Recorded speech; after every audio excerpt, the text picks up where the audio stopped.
আসসালামু আলাইকুম। আশা করছি যে যেখানে আছেন ভালো আছেন। আমিও ভালো আছি। আজকে আমি আপনাদেরকে রান্না করে দেখাবো খাসির মাংস। আমরা তো খাসির মাংস বিভিন্নভাবে রান্না করে দেখি। এভাবে রান্না করলে খাসির মাংসের স্বাদটা হয় ভিন্ন। খাসির মাংস রান্নাটা ভালো লাগলে অবশ্যই লাইক দিবেন। যারা চ্যানেলটা সাবস্ক্রাইব করেছেন তাদেরকে তো অসংখ্য ধন্যবাদ। আর যারা চ্যানেলটা সাবস্ক্রাইব করেননি প্লিজ চ্যানেলটা সাবস্ক্রাইব করবেন। আর ফেসবুক থেকে দেখলে পেজটি ফলো করে রাখবেন। এটা হচ্ছে খাসির মাংস। আমি খাসির মাংসগুলাকে ভালো করে ধুয়ে পরিষ্কার করে নিয়েছি। এখন চুলার উপর দিয়ে দিলাম একটা ফ্রাই প্যান। আর দিয়ে দিচ্ছি সরিষার তেল। আর অবশ্যই সরিষার তেল দিয়ে খাসির মাংস রান্না করবেন। তেলটা যখন গরম হয়েছে তখন দিয়ে দিলাম ৩টা দারচিনি, ৩টা সাদা এলাচ, একটা কালো এলাচ। দিয়ে দিচ্ছি কয়েকটা লং আর গোটা গোলমরিচ। আর একটা তেজপাতাকে ২ টুকরা করে কেটে দিয়েছি। এখন ভালোভাবে মশলাটাকে ভেজে নেবো। যখন তেল থেকে মশলার সেন্টটা বের হচ্ছে তখন আমি দিয়ে দিচ্ছি এখানে ১ কাপ পেঁয়াজ। আর অবশ্যই পেঁয়াজটাকে একটু মোটা মোটা করে কেটে নেবেন। এখন পেঁয়াজটাকে ভালোভাবে ভেজে নিতে হবে। আমি পেঁয়াজটা কিন্তু এখানে লাল লাল করে ভেজে নিব, অনেকটা বেরেস্তার মতো। আমার পেঁয়াজটা ভাজা হয়ে গেছে। আমি এখন দিয়ে দিচ্ছি খাসির মাংস। আর অবশ্যই এভাবে হাত দিয়ে চিপে চিপে খাসির মাংসটা দেবে, তাহলে এক্সট্রা পানিটা ঝরে যাবে। আমি খাসির মাংস দেওয়ার পরে ভালোভাবে নেড়ে দিচ্ছি। আর একটা জিনিস খেয়াল করেছিলাম, আমি কিন্তু তেলের উপরে কোনো মশলা দেইনি। এখন দিয়ে দিলাম ১ চামচ লবণ, স্বাদ মতো যে যেমন লবণ খাবেন। ঢাকনা দিয়ে ঢেকে দিলাম।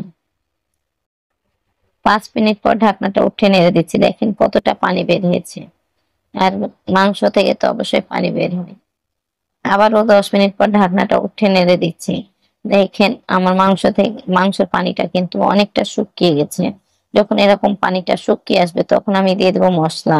এখানে আদা রসুন বাটা দিচ্ছি ১ চামচ, পেঁয়াজ বাটা দিলাম ১/২ চামচ, মরিচ বাটা ১/২ চামচ, দিয়ে দিলাম হলুদ ১ চামচ, গরম মরিচের গুঁড়া ১/২ চামচ, ধনিয়া সামান্য,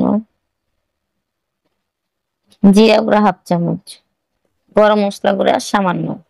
আমি এখন মশলাগুলা দেওয়ার পরে ভালোভাবে মাংসটাকে নেড়ে দিচ্ছি। আর এভাবে মাংসটা রান্না করলে মাংসের স্বাদটা কিন্তু ভিন্ন আসে। আমি মাংসটাকে ভালোভাবে নেড়ে দিব। দিয়ে দিচ্ছি ১ চামচ টমেটো সস। আর অবশ্যই এখানে টমেটো সসটাকে দেওয়ার চেষ্টা করবেন, তাহলে খাসির মাংসটা খেতে আরো ভালো লাগে। তারপরে ঢাকনা দিয়ে ঢেকে দিলাম। আর অবশ্যই জালটাকে মিডিয়াম রাখবেন যেন মাংসটা পাতিলে ধরে না যায়। আবারও ঢাকনা দিয়ে ঢেকে ৫ মিনিট পর ঢাকনাটা উঠে আমি ৪টা গোটা রসুন দিয়ে দিলাম।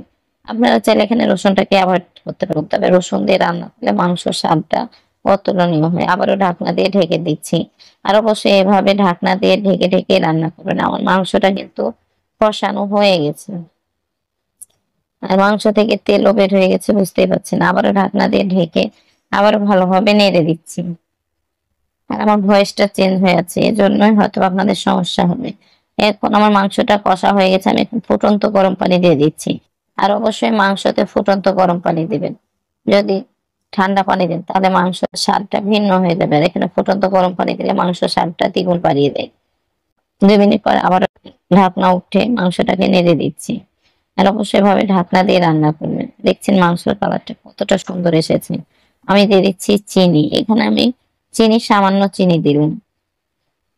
আর দিয়ে দিচ্ছি মরিচ কাটা। আমি এখানে ৩টা মরিচ ফালি করে কেটে দিয়েছি। দিয়ে দিচ্ছি সামান্য ধনিয়া পাতা। ধনিয়া পাতা দিলে আপনার মাংসের স্বাদটাকে আরো দ্বিগুণ বাড়িয়ে দেবে। আপনারা চাইলে ধনিয়া পাতাটাকে অ্যাভয়েড করতে পারেন। আমি আবারও ঢাকনা দিয়ে ঢেকে দিলাম।